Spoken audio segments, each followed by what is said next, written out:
জীবনে কঠোর পরিশ্রম করতে হবে। এই পৃথিবীতে কোনো কিছু পেতে মেহনত করতে হবে। তুমি যেমন চাচ্ছ তেমন পাবে যদি তুমি মেহনত করো, কঠোর পরিশ্রম করো। আল্লাহ তাআলা তিনি নিজেই ভালো জানেন তোমাকে কখন সেই জিনিসটা দিলে ভালো হবে, কখন সেই জিনিসটা তোমার জন্য ভালো হবে না। আমরা দ্রুত কোনো কিছু পাওয়ার জন্য আশা করি। একটা কথা মনে রাখতে হবে, সফলতা পাওয়ার থেকে সফলতা ধরে রাখা বড় কঠিন। দ্রুত যদি কোনো কিছু পেয়ে যাই আমরা, সেই সফলতা ধরে রাখতে পারি না। কারণ কি জানো,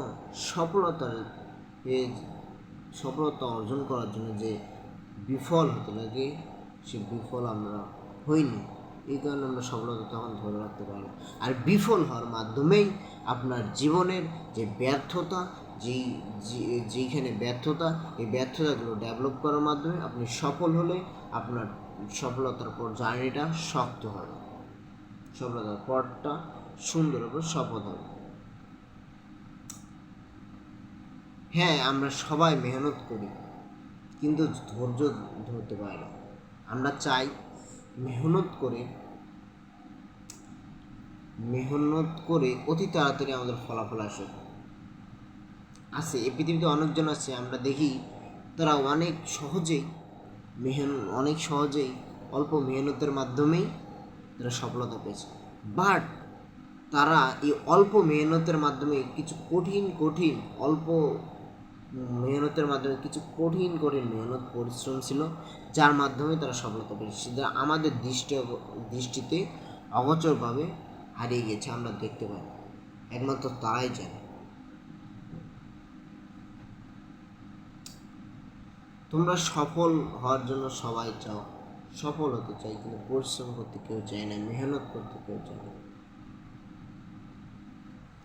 আল্লাহ তাআলা মনে রাখতে হবে, আল্লাহ তাআলা যাকে চায়, যেভাবে চায়, আল্লাহ তাআলা সবাই ধৈর্য পরীক্ষা করে, ধৈর্যের মাধ্যমেই সবাইকে পরীক্ষা করে। যে ব্যক্তিদের ধৈর্য অতিক্রম হয়ে সফল হতে পারে, সেই সফলতার গন্তব্যস্থলে পৌঁছতে পারে, আল্লাহ তাআলা তাকেই দেয়।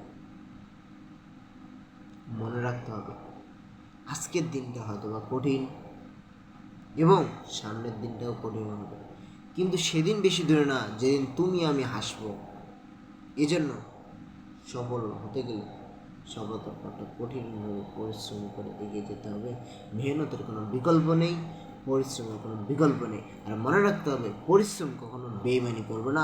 পরিশ্রমের সফলতা অবশ্যই পাবে ইনশাল্লাহ। সে তাওয়াক্কুল করতে হবে আল্লাহ তাআলার, রবের প্রতি, এবং নিজের প্রতি বিশ্বাস থাকতে হবে। নিজের প্রতি কখনো বিশ্বাস রাখা যাবে না।